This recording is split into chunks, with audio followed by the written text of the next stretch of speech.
Chapter 1. 45 seconds.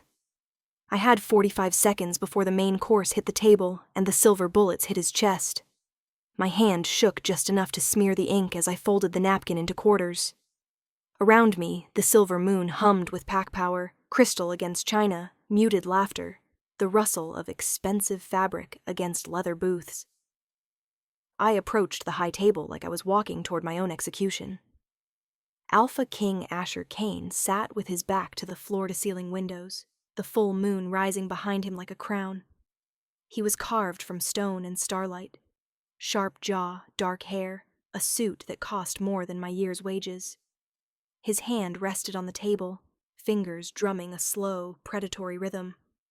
Beside him, Luna Celine leaned in close, whispering something that made her red lips curve.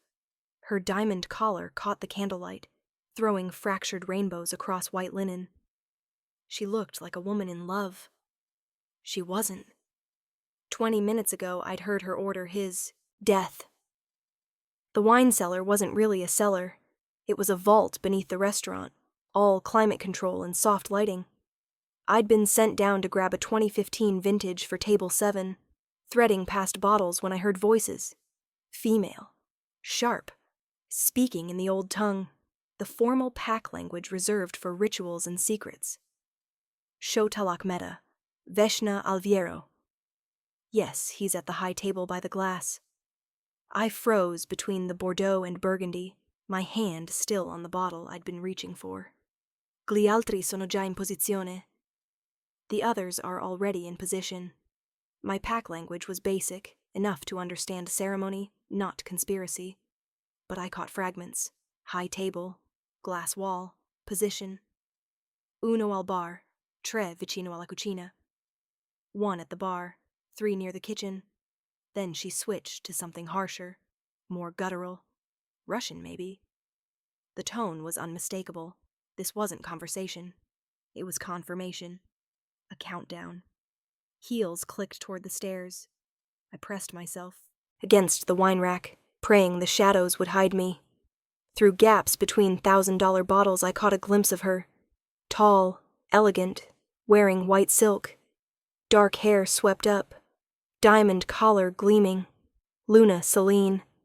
The future queen. The Alpha King's chosen mate. Planning his murder. She disappeared upstairs, her perfume lingering. Something expensive that now smelled like death. I stood frozen for 15 seconds before my legs remembered how to work. When I finally climbed back up, vintage forgotten, my brain was cataloging everything I'd heard. High table by the glass. 1 at the bar. 3 near the kitchen. I stepped onto the restaurant floor and everything clicked into horrifying focus. 1 man at the bar, mid-30s, dark suit, nursing whiskey he hadn't actually drunk in 30 minutes. He wasn't watching the game on the screen. He was watching the high table. 3 men near the kitchen entrance, loitering with menus they'd never ordered from. 2 with their backs to walls. The third kept his hand inside his jacket. Silver bullets. It was always silver bullets. My heart kicked against my ribs. I looked back at the high table, at Alpha King Asher, laughing at something Celine said, completely unaware the woman touching his arm had just orchestrated his execution. I could walk away, clock out early. Let whatever was about to happen, just happen. Men like Asher Kane didn't become Alpha King by being kind. He'd earned enemies. Maybe he deserved this. But then I thought about mercy unearned and freely given. Thought about my father in the pack hospice, slowly dying because Omega families couldn't afford proper healers. Thought, I can't just let someone die. So I grabbed a napkin, clicked my pen, and wrote 7 words that would either save his life or end mine. Chapter 2. The note. Your fiancé sold you out. They're in position. I approached the high table with the napkin folded small in my palm, heart hammering so loud I was certain everyone could hear it. Your whiskey, Alpha. My voice came out steady despite everything. I set the crystal glass down, then did the thing Omegas are trained never to do. I touched him. My thumb pressed against the back of his hand as I slid the folded napkin beneath his coaster. The contact lasted half a second. Asher's eyes snapped to mine. They were gold, not brown. Pure alpha gold, the kind that saw through skin and bone straight into intention. "Read it," I mouthed. "Please." His fingers curled around the napkin, palm covering it completely. "Is there a problem with service, darling?" Celine's voice cut like glass. Asher's expression didn't change. He lifted his glass, took a slow sip, and with his other hand unfolded the note beneath the table. I stood there, tray clutched to my chest, watching his face for any reaction. Nothing. Not a flicker. Just those gold eyes scanning 7 words. Then his jaw tightened. Imperceptible unless you were looking for it. He knew. "I'd like to propose a toast." His voice was smooth, controlled, the kind of calm that preceded violence. Selene blinked, smile flickering. "Now? We haven't even—" "Now," he gestured to me. "Another glass for my intended?" "I already have wine. Then you'll have whiskey too." Not a request. I walked back on autopilot, poured the second glass with trembling hands, returned. The restaurant continued around us, completely unaware that the high table was a bomb waiting to detonate. I set the glass before Selene. Her red nails gleamed as she reached for it, but Asher's hand shot out, gripping her wrist. "Let's switch," he said softly. "I'll drink from yours. You drink from mine." The temperature dropped 10 degrees. Celine's laugh came out forced. "That's odd, even for you." "Is it?" His smile was a blade. "I thought mates in love did romantic things. Sharing. Trusting." He pushed his glass toward her. "Or is there a reason you don't want to drink what I've been drinking?" Silence stretched. I stood frozen, watching Celine's face cycle through emotions, confusion, fear, fury, before settling on something blank. "Of course not." She picked up his glass with a hand that trembled slightly. "To loyalty," Asher said. "To loyalty," Selene echoed. They drank. Nothing happened. The whiskey wasn't poisoned. But Celine's hesitation had confirmed everything. Asher set down the glass and looked directly at me. Really looked, taking in my name tag, my face, the fear I couldn't hide. "Arya Thorne," he read slowly. "Tell me, Arya, do you believe in fate?" My throat closed. "I'm not sure, Alpha." "I didn't either." He leaned back. "Until 45 seconds ago." Celine's face went white. That's when I realized I'd just started a war. Chapter 3. Escape. The restaurant continued its symphony. Crystal, conversation, soft music. But at the high table, time had frozen. "Arya," Asher said my name again, tasting it. "How long have you worked here?" 8 months, Alpha. "And in those 8 months, how many assassination attempts have you witnessed?" Celine's laugh came out too high. "Asher, darling, you're scaring the poor Omega." "I asked Arya." His gold eyes never left mine. "Did you witness an assassination attempt?" I couldn't speak. The napkin was still in his hand, my handwriting stark against white linen. A subtle shift rippled through the restaurant. The man at the bar stood, hand sliding inside his jacket. Near the kitchen, the 3 men moved into position. Asher saw it. I watched calculation flash across his face, cold, instant, lethal. "I think," he said softly, standing, "we should discuss this privately." Celine's hand shot out, gripping his wrist.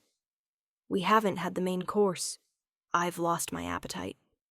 Then he turned to me, and his expression shifted into fury, the mask of an angry alpha about to punish an omega. His hand closed around my upper arm like a vice. "You spilled whiskey on custom tailoring," loud enough for nearby tables to hear.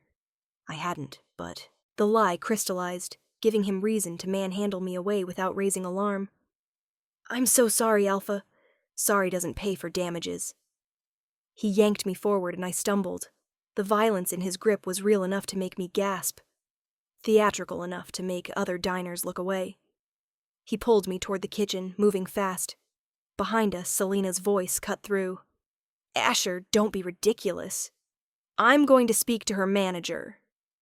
We were 10 feet from the kitchen. The 3 men shifted, hands moving inside jackets, calculating. Was this part of the plan? Or had the Alpha figured it out? When we go through those doors, Asher whispered against my ear, you run left. Don't stop. Don't look back. The kitchen doors swung open. The lights went out. Darkness swallowed the silver moon. Absolute. Instant. Not gradual. Not flickering. Like someone had cut every wire at once. Glasses shattered. A woman screamed. Asher moved. 1 second I was standing. The next I was being propelled. Through the kitchen doors hard enough to knock air from my lungs. Emergency lights kicked in, dim red bulbs turning everything nightmare red. The kitchen was chaos. Chefs shouting, pans clattering. But through the crimson haze I saw figures moving with purpose that had nothing to do with cooking. Left! Asher's voice cut through noise. I ran. My shoes skidded on tile as I bolted past prep stations, past industrial ovens radiating heat. Behind me came sounds of impact. Flesh on flesh, grunts of pain, metal skittering across floor. I risked a glance back. Asher fought like violence was a language he'd been born speaking. A man in white lunged with a knife. Asher caught his wrist, twisted, drove his elbow into the man's throat. 3 more came through the swinging doors. The girl! One shouted. Grab the Omega! Terror shot through me. I grabbed a pan of hot oil from the range and without thinking, hurled it. The oil caught him across the face. His screams were inhuman. The smell hit me, scorched flesh, and my stomach tried to revolt. Move, Arya. Asher was beside me suddenly, hand at the small of my back. Blood streaked his shirt. His or someone else's. I couldn't tell. We burst through another set of doors into dry storage. 50-pound bags of flour and rice stacked floor to ceiling. Red emergency lighting barely penetrated, leaving pools of darkness. Footsteps thundered behind us. Voices shouted in the old tongue. Asher pulled me into a gap between shelving units, pressing us both flat against concrete. The space was so narrow my chest was crushed against his, my face buried in blood-stained fabric. He smelled like expensive cologne and copper, and something darker. Adrenaline, violence. His heart hammered against my forehead. Fast, but steady. How many? I whispered. Too many. His voice was barely audible. This wasn't just a hit. This was an invasion. 3 men entered the storage area, shadows stretching grotesquely in red light. They moved, methodically, checking between shelves, weapons drawn. Silver bullets. I could smell the blessed metal from here, poison to our kind. Asher's arm wrapped around my waist, holding me still. His other hand moved to his ankle, came back up with a gun. Small, black, lethal. The nearest man was 5 feet away. 4, 3. Time stretched. Then somewhere in the kitchen, glass shattered, followed by howling in the old tongue. Pack howls. Asher's pack. The man's head whipped toward the sound. He gestured to his companions and all 3 moved back toward the kitchen. Asher waited until their footsteps faded. Then he pulled back slightly, putting an inch of space between us. Your people, I whispered. My people. His eyes were pure gold now, his wolf close to the surface. They'll create a distraction, but we need to move. Now. The back exit is compromised. The voice came from behind us. We spun. A massive man stood blocking the path, backlit by emergency lighting. Easily 6'4", built like a mountain, pointing a gun at my head. Jonas, Asher said, something in his voice I couldn't read. Recognition. Betrayal. Sorry, Alpha. The big man's expression was neutral. Orders from above. Kane. The name came out like a curse. My brother sends his regards. Nothing personal. Jonas's finger tightened on the trigger. Asher moved faster than physics should allow. He grabbed a flour bag and hurled it. The bag exploded on impact, white powder everywhere, a snow globe in red light. Jonas fired blind. The shot went wide. Then I was on the floor, Asher's body covering mine as bullets punched through bags, sending flour cascading down like avalanche. Wood splintered. Metal pinged. Above us, Asher was returning fire, muzzle flash strobing white against red. Jonas went down. Not dead, but hit. 2 more men came through the kitchen doors. Suddenly, it was a storm of gunfire. Back door now! Asher's hand found mine, yanking me to my feet. We ran, stumbling through flour that crunched like snow. The back door loomed, metal, industrial, marked with a glowing exit sign. Asher hit it at full speed. The door exploded open. Winter slammed into us like a freight train. Cold air cut through my thin uniform. Within seconds, the wind turned my sweat ice cold. My teeth started chattering. Asher didn't slow. He pulled me down the alley, our shoes crunching through dirty snow. Behind us, the back door banged open. Voices shouting. A black SUV sat at the alley's mouth, engine running, exhaust creating ghosts in freezing air. Asher wrenched open the back door, physically threw me inside. I landed on leather seats, smelling like new car and gun oil. He dove in after me. Drive! The SUV lurched forward. Through the rear window, I saw figures spilling from the restaurant. Too many to count. Weapons raised. The rear windshield spiderwebbed, but didn't break. Bulletproof glass. We sped away, leaving the silver moon behind in a blur of snow and muzzle flash. Inside the SUV, silence descended except for our ragged breathing. Asher leaned forward, speaking rapid pack tongue to the driver. Then his attention snapped back to me. You're hurt. I looked down. My sleeve was torn, spotted with blood. Graze. I'm fine. You're lucky. His fingers examined the wound with clinical detachment. You're alive. That's the only definition that matters. The driver said something urgent. Asher's jaw tightened. We're going somewhere safe. Somewhere they won't look tonight. You mean Celine and... I paused. Jonas mentioned your brother? Kane. Older by 2 years. Thought he was dead. His expression went cold. Apparently I was wrong. And Celine was his from the beginning. The engagement was a setup. A way to get close enough to kill me. The pregnancy was probably his too. He said it with such cold pragmatism, like discussing failed business rather than the woman he'd planned to mate. Where are you taking me? Asher studied me. Home. Chapter 4. The fortress home was not what I'd call it. Prison, maybe. Fortress, definitely. The stronghold sat outside the city, surrounded by walls designed to keep out armies. As we passed through security checkpoints, I watched the familiar world disappear behind us. The mansion was pure brutalism, concrete and glass, harsh angles, no warmth. Floodlights illuminated the perimeter, turning falling snow into white static. We pulled into an underground garage that could house a small military. The elevator required retinal scan and fingerprint. The ride up was silent. Asher stood close enough that I could feel heat radiating from him, despite the cold concrete. You're shaking. I'm freezing. He shrugged off his ruined jacket, draped it over my shoulders. It smelled like him. Cologne and gunpowder and blood. The elevator opened into a penthouse that was more museum than home.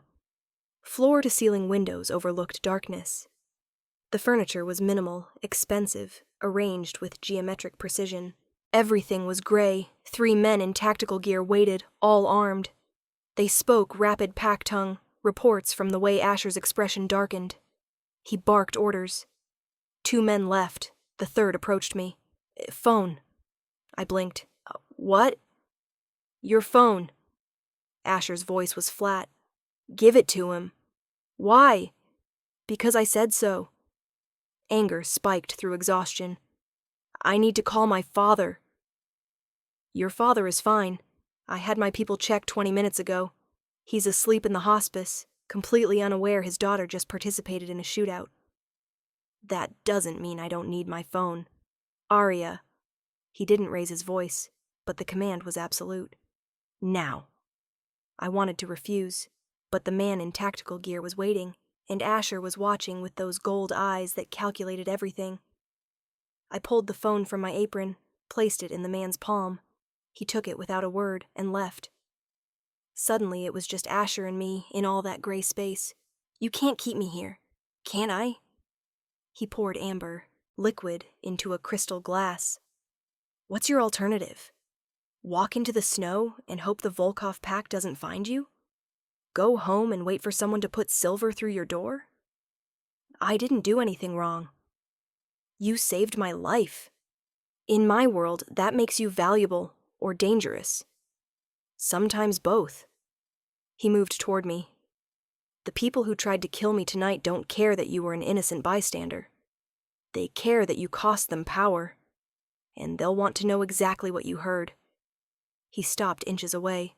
So no, you can't leave. Not until I figure out how to keep you alive. By making me your prisoner? By making you my responsibility. Something flickered across his face. There's a difference. Not from where I'm standing. A ghost of a smile.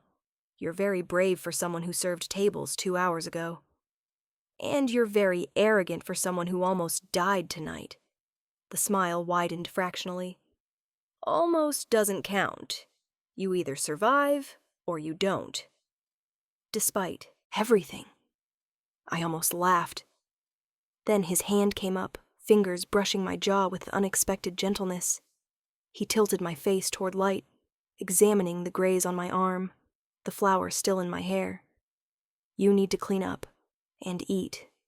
Then we'll talk. Talk about what? About why you saved me. About what happens next. About... He stopped, thumb pressing against the pulse point in my neck. About why you're looking at me like that. Like what? Like you can't decide if you want to run from me or toward me. The accusation hung between us, dangerous and true, because he was right.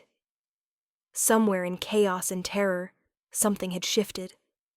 Had nothing to do with gratitude, and everything to do with the way his body had covered mine on that storage floor, the way he'd killed for me without hesitation. I don't want to do either, I lied. Liar. But he stepped back. Third door on the right, bathroom. Clean clothes in the closet. Take your time. I fled. Chapter 5. Choices. The bathroom was larger than my entire apartment. I locked the door, then felt foolish. If Asher wanted in, a lock wouldn't stop him. The mirror showed a stranger. Wild hair studded with flour. Blood dried on my sleeve. Eyes too large, too dark. I stripped off my ruined uniform and stepped into the shower. The water came out perfect immediately. No waiting, just instant heat. I stood under the spray and cried. Just for a minute. Just long enough to let terror and exhaustion escape in hitching sobs the water washed away. Then I stopped. Crying wouldn't change anything. When I emerged, I found clothes, sweatpants, thermal shirt, thick socks. Men's sizes, but someone had left a belt. I was leaving the bathroom when I heard voices. Asher's voice, controlled and cold. Then another voice, younger, crackling through speakerphone. The conversation was tense, punctuated by long silences. I crept closer, pressing my ear against wood. The pack tongue was too fast to catch words, but I understood tone. The person on the phone was taunting him. Then I heard names. Kane, Celine, and a word that made my blood run cold. Chakra. Pregnant. The call ended with a sharp command from Asher. Something shattered. Glass hitting wall. Then silence. I waited before opening the door. Asher stood by the windows, one hand braced against glass, looking out at darkness. He'd changed, black pants, black shirt. The cut above his eyebrow had been cleaned and bandaged. He didn't turn when I entered. Kane sends his regards and regrets. I moved closer. Your brother. Half-brother. Son of my father's first mate, before he chose my mother. Kane was the heir until he tried to steal from the pack. My father exiled him 5 years ago. Everyone thought he'd died in Russia. His reflection looked carved from stone. Wishful thinking. And Celine was his lover long before she became my intended. The pregnancy is his. Testing confirmed it months ago. The clinical way he said it made my chest ache. I just didn't know he was alive to orchestrate a coup.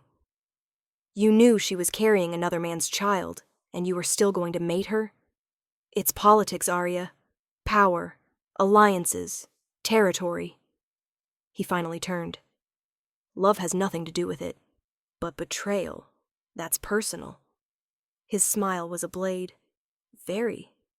And what they did tonight demands a response. What kind of response?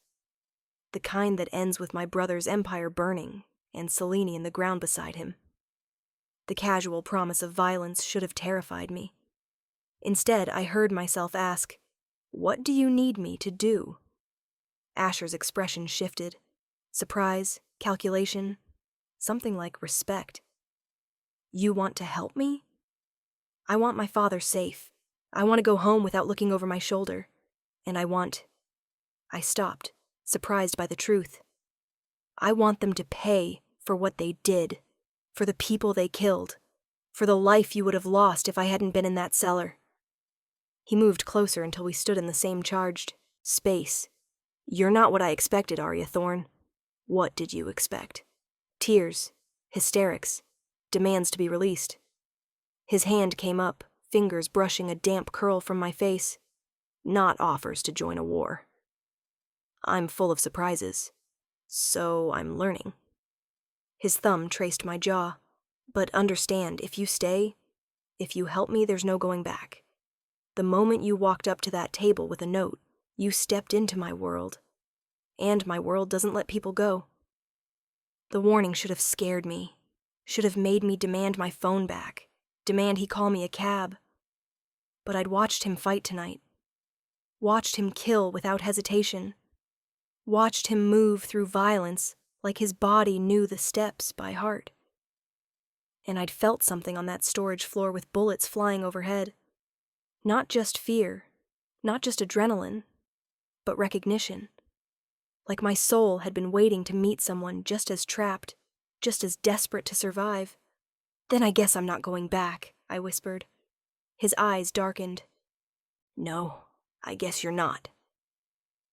Chapter 6. Dawn. I woke to alarms screaming through the fortress. The bedroom strobed red with emergency lights. The door slammed open.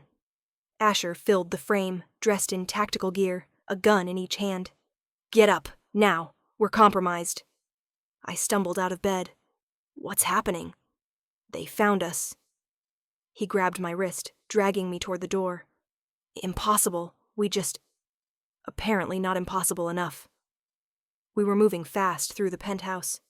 Men in tactical gear appeared from doorways, weapons raised. How did they find us? I asked. Asher didn't answer. His eyes were fixed on something across the room. A man holding a tablet, pointing at a screen.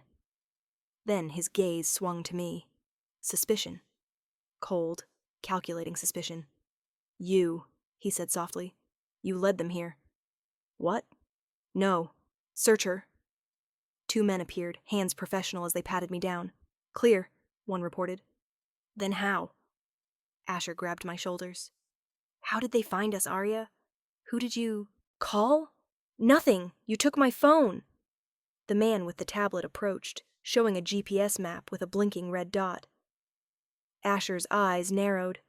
When did you last see your father? The question threw me. Yesterday. Why? Did you pick up his medication? Yes, from the pharmacy. I picked it up during my lunch break. Understanding crashed over me. Oh, God.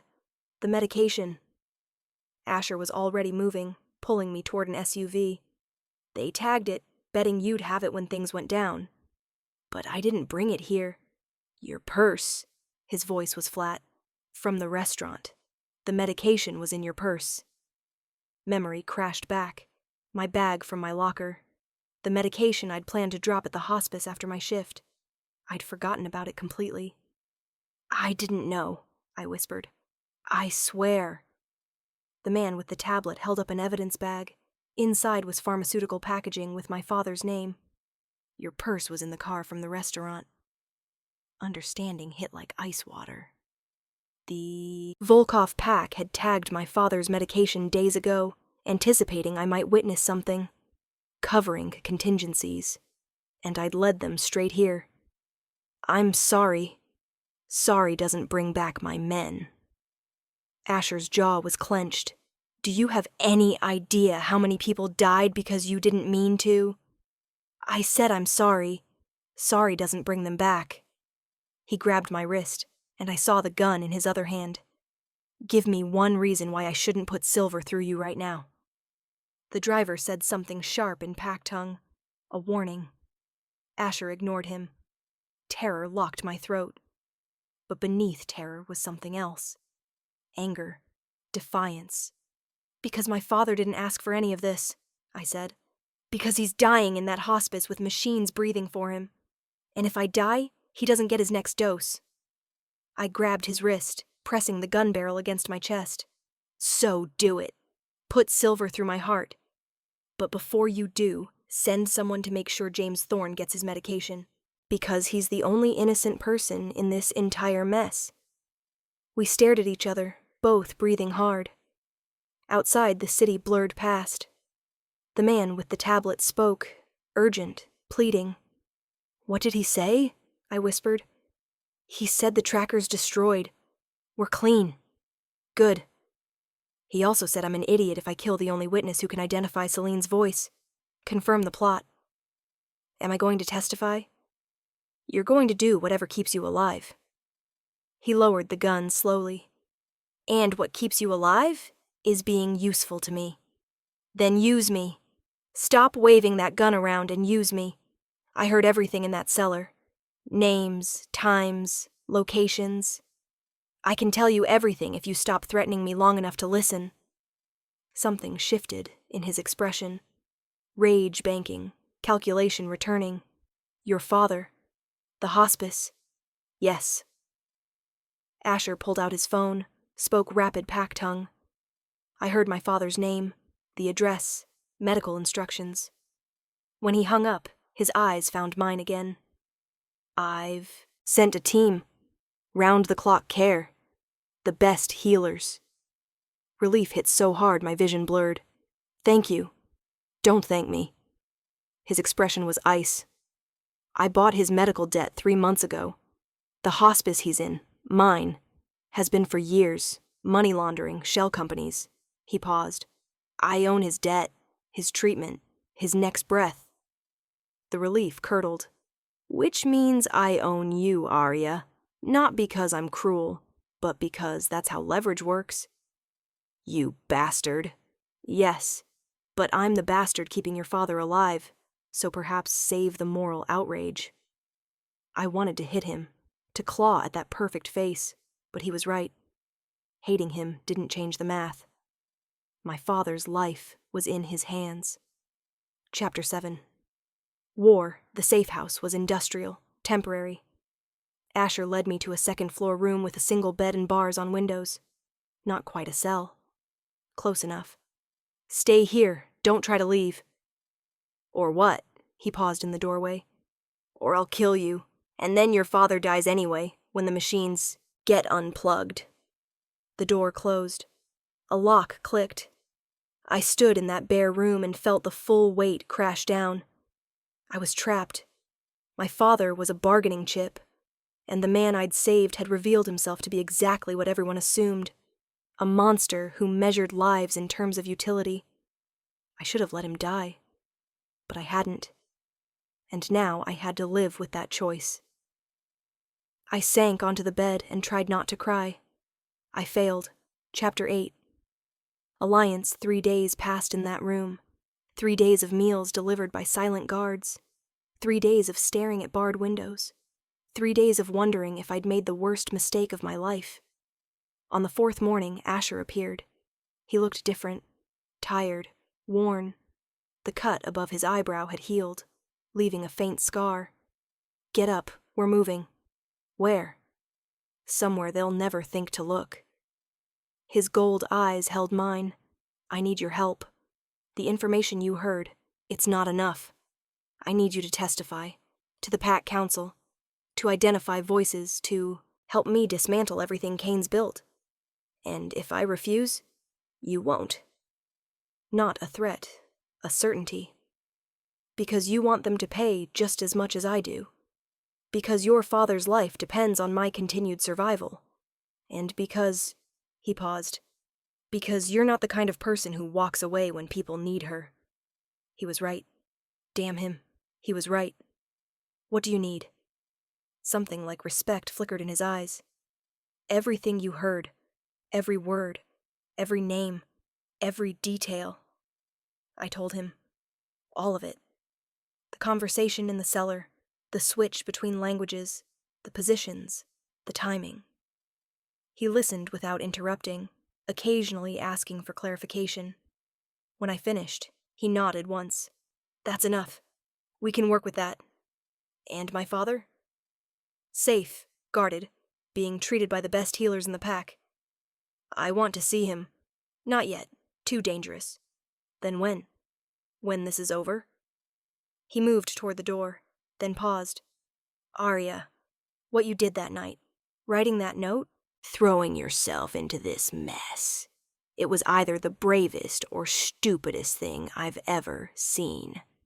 Which do you think it was? Both. A ghost of a smile. Definitely both. Chapter 9. The council continued. When I finished, Kane's lawyer stood, a slick man in an expensive suit who smiled like he'd already won. Miss Thorne, you claim to have overheard this alleged conspiracy in a wine cellar, alone, with no corroborating witnesses. Yes. And you expect this council to believe that Luna Selene, a woman of impeccable standing, from one of the oldest pack families, would plan an assassination in a public restaurant where anyone could overhear.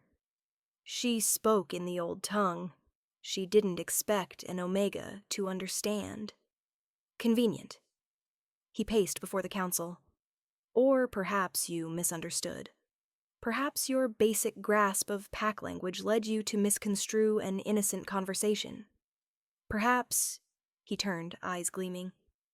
Perhaps you have other motivations for accusing the Luna. My stomach dropped. What motivations? Well, you saved the Alpha King's life that night, quite dramatically, and now you're under his protection, living in his safe houses. Some might say you orchestrated this entire scenario to elevate your position, an Omega aiming above her station. Murmurs rippled through the gallery. That's not true. Isn't it? You heard a conversation you claim was suspicious. You wrote a note. Started a chain of events that left the Luna disgraced, and you in the Alpha King's debt. Quite the social climb for a restaurant server. Fury burned through my fear. I didn't ask for any of this. I just didn't want someone to die.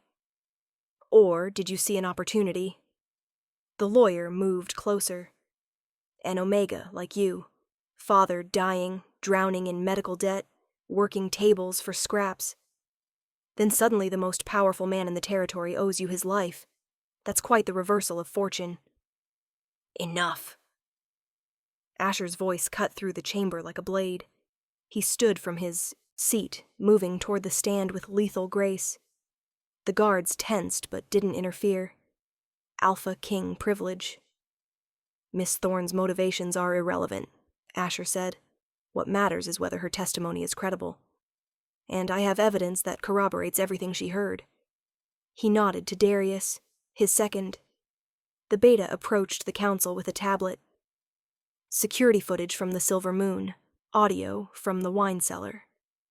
Celine's face went white. You were recording us? She whispered. The restaurant has security cameras in every room, including the wine cellar. They're subtle, disguised, but they record everything. Asher's smile was cold, and the audio is quite clear. The head elder took the tablet. The chamber fell silent as she listened, her expression darkening with each passing second. Finally, she looked up. The recording confirms Miss Thorne's account. Every word. Kane surged to his feet. That recording is inadmissible. It was obtained without consent. It was obtained in a private establishment that clearly posts recording notices at every entrance, Asher countered. You and Celine simply didn't bother to read them. The lawyer scrambled. The council must consider. The council has heard enough. The head elder's voice rang with authority. Luna Celine, stand. Celine stood slowly, her perfect composure finally cracking. Her hands trembled.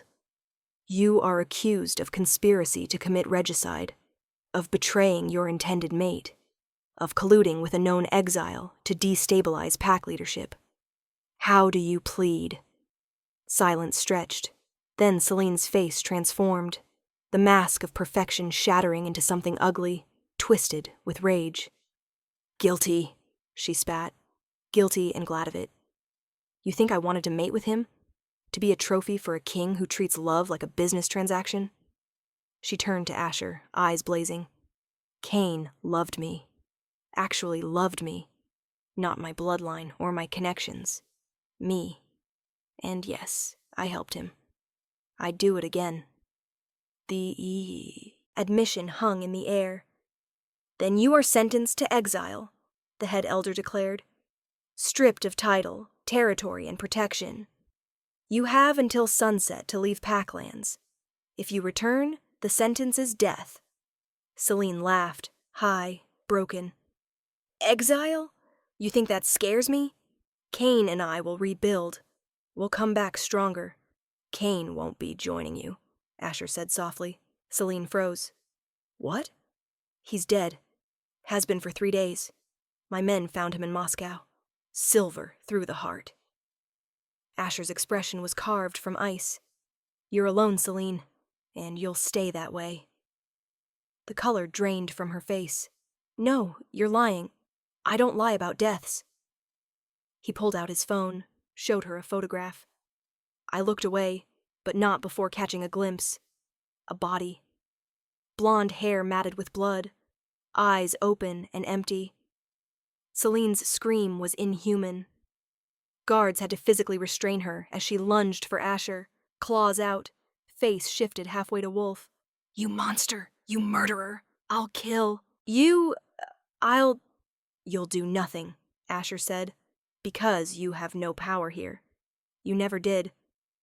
They dragged her from the chambers, her screams echoing down stone corridors until doors slammed shut. Silence fell. The head elder looked at me. Miss Thorne, the council thanks you for your service and courage. You are free to go. Free. The word felt foreign. I stood on trembling legs and walked from the chamber, feeling hundreds of eyes track my movement. Outside, the corridor was cold and empty. I leaned against stone, trying to breathe through the adrenaline crash. Footsteps approached. Asher appeared alone for once.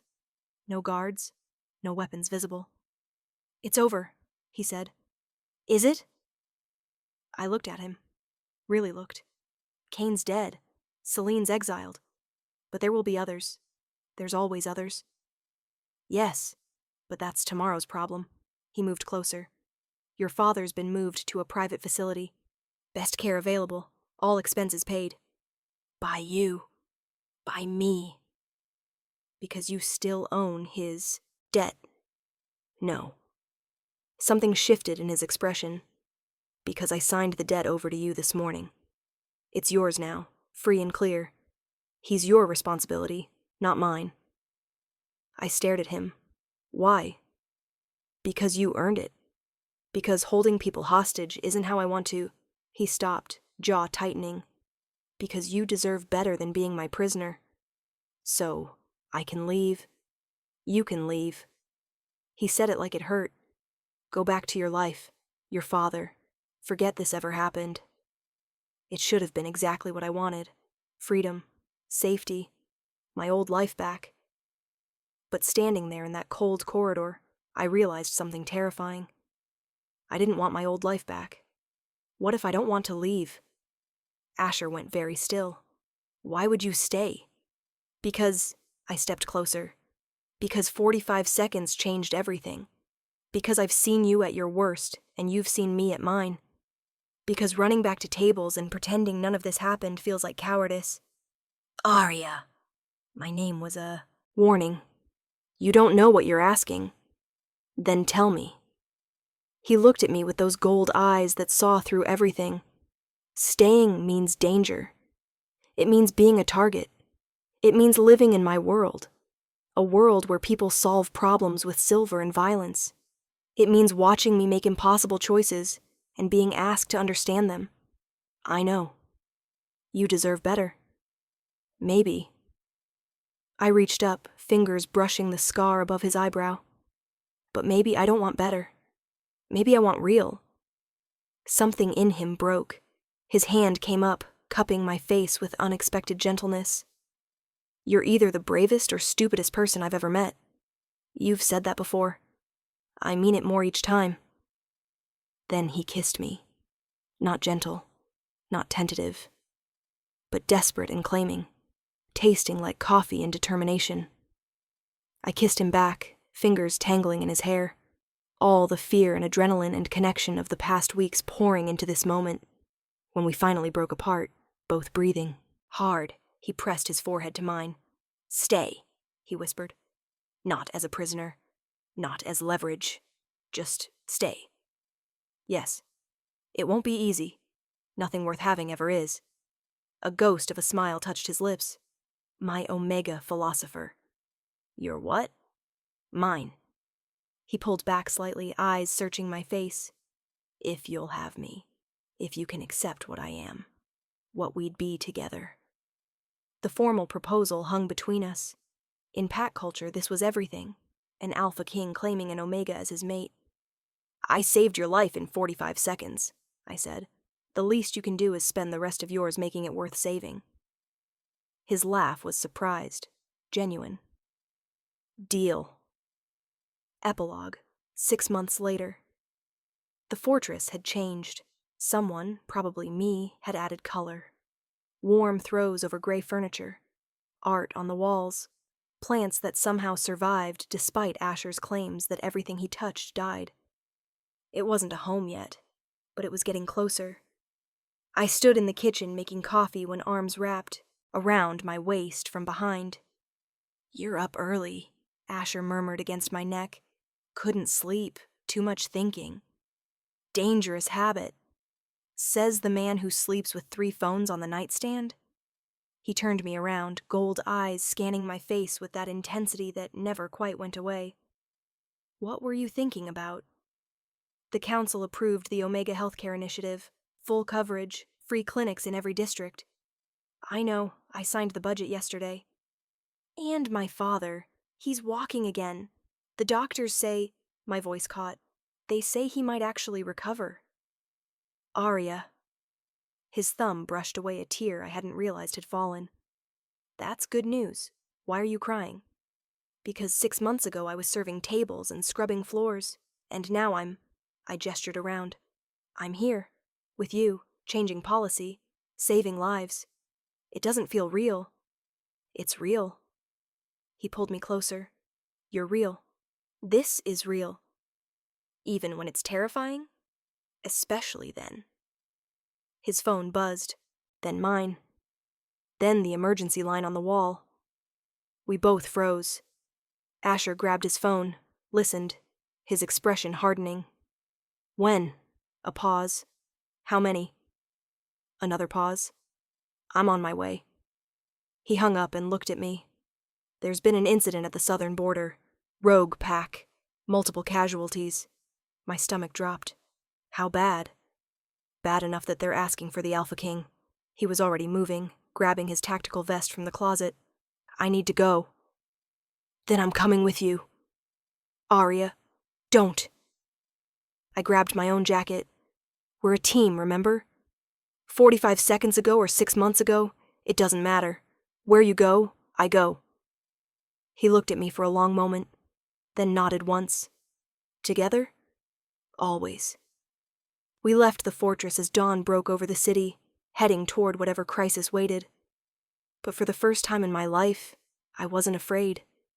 Because I'd learned something in that wine cellar, in that storage room, in every moment since. Sometimes 45 seconds is all it takes to change everything. And sometimes, if you're very lucky, those 45 seconds lead to forever.